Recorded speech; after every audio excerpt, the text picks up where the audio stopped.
Él es Miguel Grimberg. Gracias por acompañarnos. Gracias por estar acompañándome también. ¿Quiénes son los esenios? ¿Quiénes fueron los esenios? Hay dos corrientes, una documentada históricamente y otra, podríamos decir, invisible. Vamos a ubicarnos en el tiempo.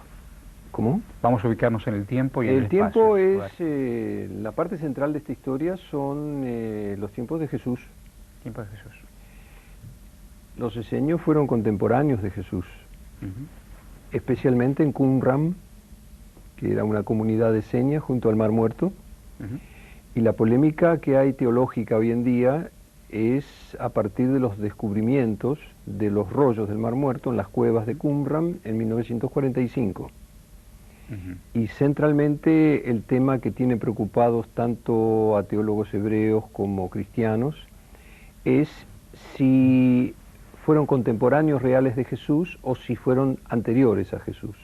Una teoría dice que la época de los rollos del Mar Muerto es 140 años antes de Cristo. Otros teólogos dicen que no, que está equivocada la fecha. Entonces ahí surge la polémica porque el maestro de disciplina que mencionan los rollos del Mar Muerto sería Jesús y cambiaría la historia. Porque cuentan unos y que cuentan otros. Unos cuentan que efectivamente Jesús era esenio y que los esenios fueron la raíz del cristianismo, fueron su quórum. Otros sostienen que no, que eran anteriores a Cristo, porque en ese caso José de Arimatea sería esenio, Juan el Bautista sería esenio, la Virgen María sería esenia, sería toda una familia esenia, entonces cambia la historia. Y tal vez las dos cosas sean verdad. ¿Y cómo puede ser? Puede ser porque hace aproximadamente 50 años, un investigador belga, un espiritualista, Edmond Bordeaux-Sekely, tuvo acceso a la biblioteca del Vaticano y gracias a la comprensión, era un aspirante a monje, un buscador espiritual, gracias a la comprensión del monseñor que cuidaba la biblioteca, tuvo acceso a un sector que nadie visitaba, porque además eran rollos antiguos escritos en arameo, que nadie entendía ni leía, y que Sekely tradujo, descifró, y se convirtieron en ese libro que tenés ahí, que es el Evangelio Esenio de la Paz, que hoy en día está traducido a 26 idiomas, esa es la edición brasileña, está traducido en España también, y ocurre que ahí aparece una variante de la historia que no está muy comentada ni muy documentada. Jesús esenio. No, el padre de los esenios sería Moisés. La raíz de los esenios serían las primeras tablas que Moisés quebró cuando encontró a su pueblo adorando el becerro de oro y comprobó que no estaban preparados para algo tan avanzado. Vino el Decálogo, los 10 mandamientos, pero las tablas originales, que son hoy conocidas como las comuniones esenias, que fue lo que encontró Sekely en el Vaticano, es la historia invisible, la historia esotérica. ¿Y qué se llegó a descubrir en los rollos del Mar Muerto? Bueno, parte de los rollos del Mar Muerto eran transcripciones de libros del canon de la Biblia, del Antiguo Testamento. Es decir, eran libros de estudios. La secta de Qumran era una secta judía, está documentada históricamente por Flavio Josefo, por Plinio el Viejo, está en los libros de historia contemporáneos. Quiere decir que no es un invento, están documentadísimos. Y parte de los libros eran el Antiguo Testamento, pero lo otro eran los documentos internos de la secta. Entonces se consideraban a sí mismos hijos de la luz, practicaban un manual de disciplina muy estricto en relación a su misión en la tierra, que era difundir la luz. Y no para crear una religión mundial, sino simplemente para tener vivas las enseñanzas esotéricas de Moisés. Pero usted dice, Grimberg, que todo fue encontrado, incluso a partir de Bordeaux-Sekely, en el Vaticano. ¿Y qué opina la Iglesia de los rollos del Mar Muerto? Se niega que Jesús sea esenio. Se niega. Se niega, Pero rotundamente. guardan en sus entrañas esta documentación. Las guardaban en un rincón de una biblioteca porque no se destruyen estos papiros. Nadie va a destruir papiros de 2000 años de antigüedad o de 2500 años de antigüedad. Szekely encontró rastros de esta historia no solamente en el Vaticano, sino en la biblioteca de los Habsburgo, en Monte Carmelo. Claro. Entonces ocurre que parte de la historia está esperando todavía ser interpretada y ser develada. Los esenios son un gran misterio de la historia. A ver, cuéntenos qué eran, quiénes eran, qué hacían. En verdad era una secta religiosa Nada más. que tenía, que tenía ramificaciones no solo en Palestina, sino en toda la región, e inclusive hasta hay rastros de ellos en Egipto, en la ciudad de Alejandría. Solo que ni la Biblia los llama esenios. ¿Cómo los llaman? No los llaman, no están en la Biblia. Ah, los ignoran. Todos sabemos que tanto el Antiguo Testamento como el Nuevo Testamento son libros aprobados para ser parte del canon, y hay una cantidad enorme de libros antiguos que están afuera y que lamentablemente el término que define a esos documentos secretos es en griego apócrifos, que nosotros lo damos como sinónimo de falso, pero que no son necesariamente falsos. Entonces estaba el núcleo sacerdotal interno, que era una elección de toda la vida, que eran célibes y que simplemente se dedicaban a estudiar la Biblia y a venerar al Dios Padre. ¿Le integraban hombres y mujeres?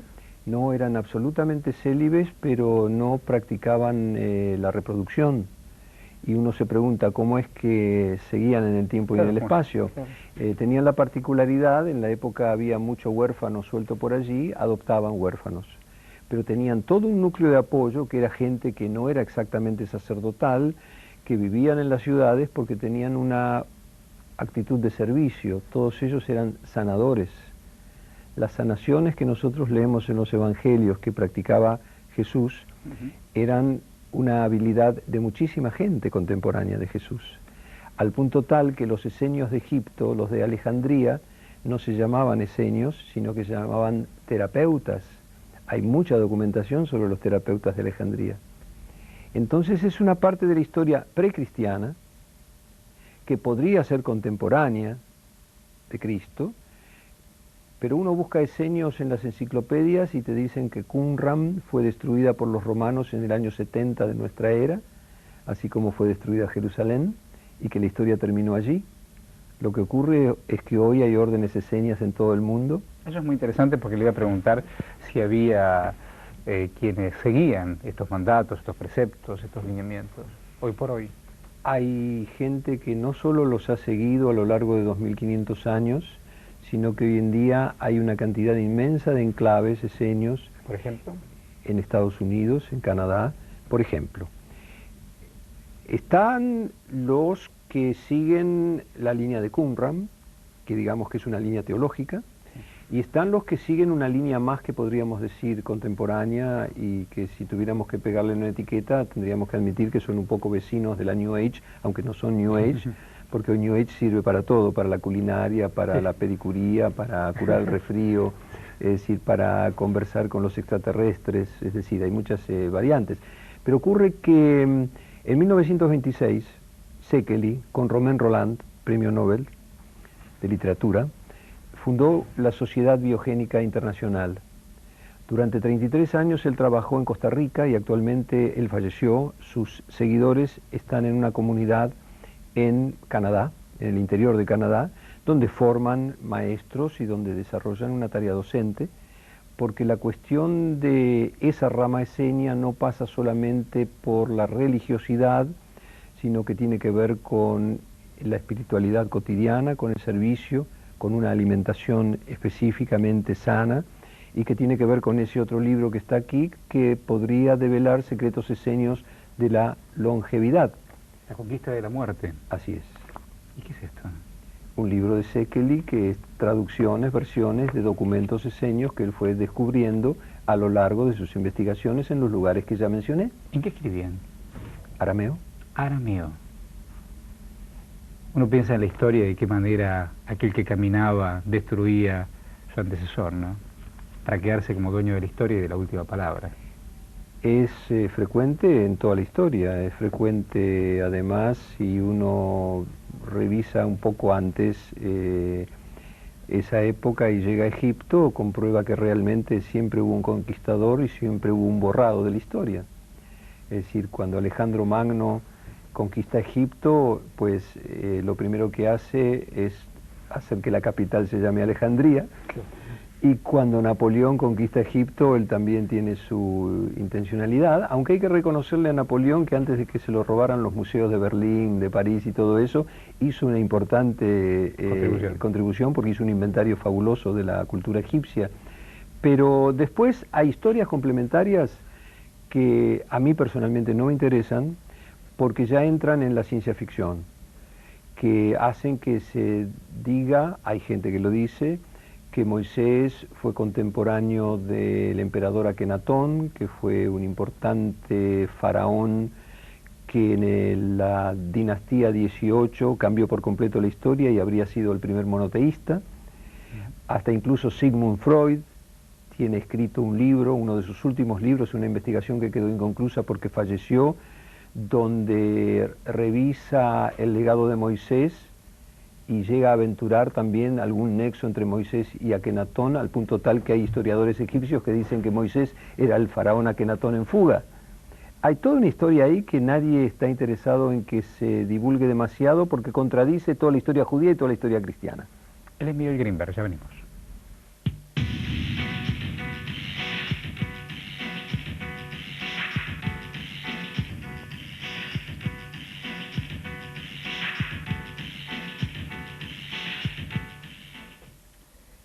El tema que los convoca son los esenios, los rollos del Mar Muerto, la historia que puede dar vuelta 1000 veces. Y él es Miguel Grinberg. Miguel, si realmente Jesús hubiera sido esenio, ¿cuál hubiera sido realmente la historia? ¿Cómo lo interpreta usted? Probablemente no existiría ahora la división que hay entre judíos y cristianos.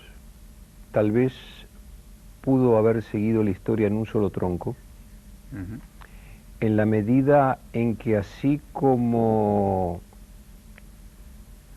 la teología cristiana perfila a Jesús como el segundo Adán, sí, en cierta medida hubiese sido necesario poner a Moisés en el camino.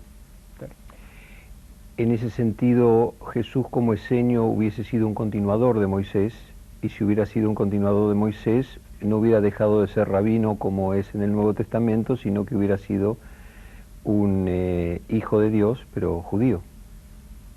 Ese es el primer problema que hay teológico.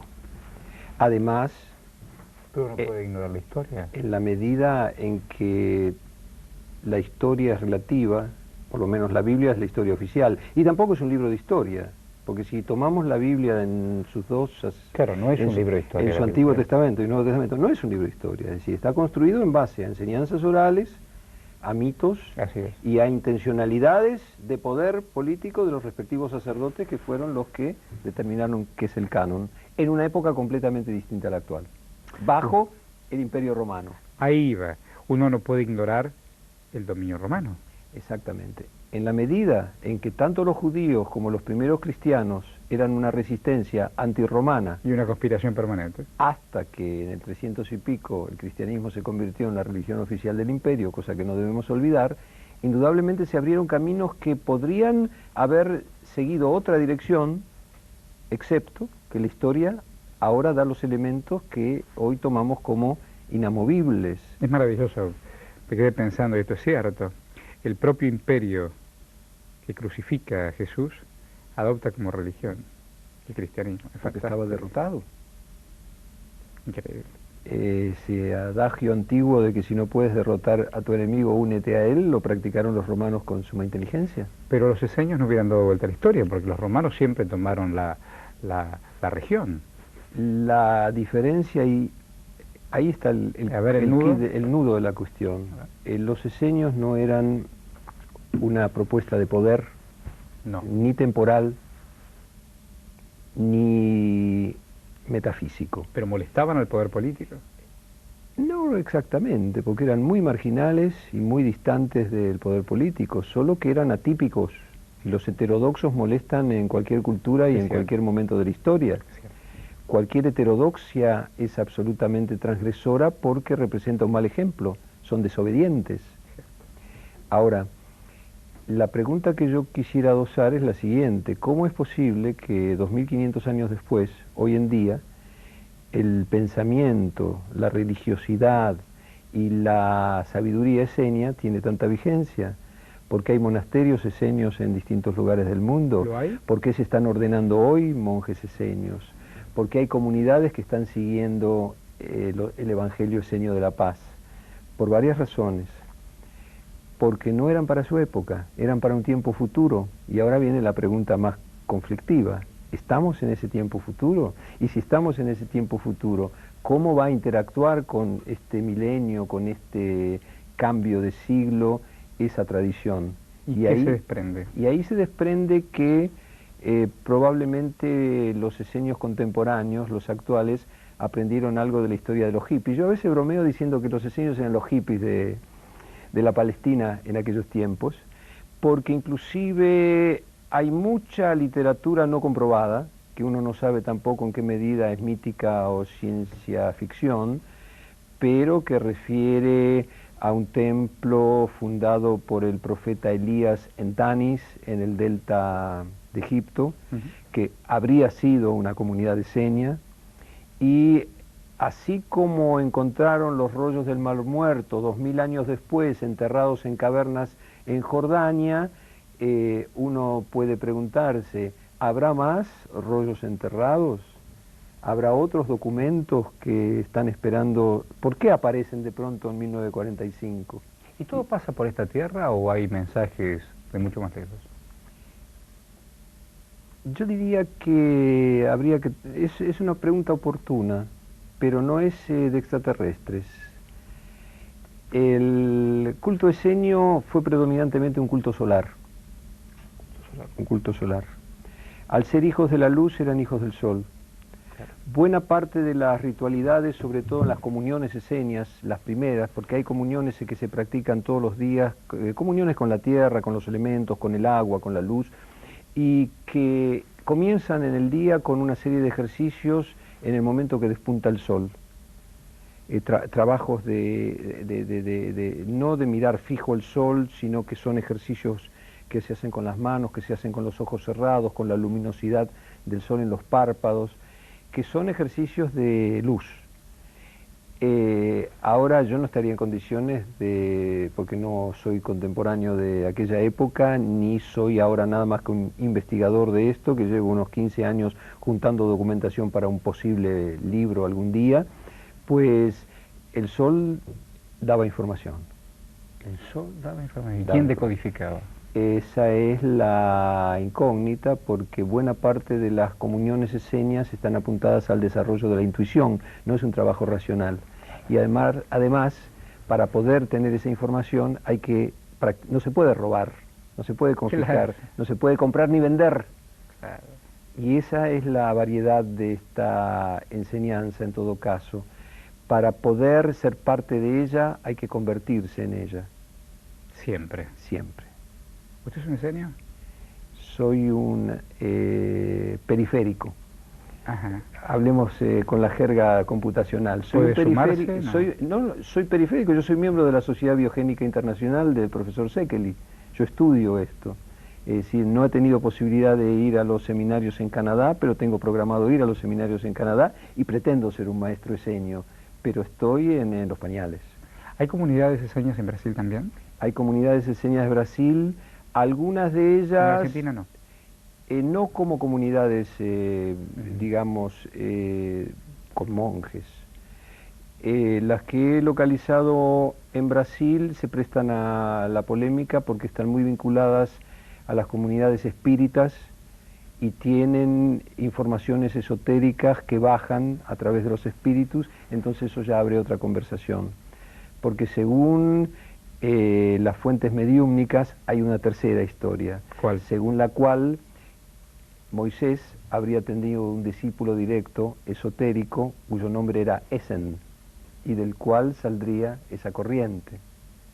Es una historia muy vasta, cada vez cuando uno más entra encuentra más actores, pero a mí me interesa la rama intermedia, no me interesa ni la polémica teológica, a mí no me afecta ni más ni menos que Jesús haya sido esenio, porque yo no defiendo ni la historia judía ni la historia cristiana. Usted habla de se remonta a la Palestina de Jesús y estamos hablando de hoy y el del mañana. Y en el medio, ¿qué pasó? ¿Hubo esenios? Todo el tiempo ha habido esenios. Siempre. Siempre ha habido esenios. Ajá. Absolutamente siempre. Pero ha sido transmisión oral. Hoy en día hay uno busca en la internet esenios y encuentra un montón de órdenes religiosas, encuentra hasta una universidad de señas. Usted puede sintonizar Zona Infinito y los esenios también son una realidad. Muchas gracias, don Grimberg. Gracias en vos.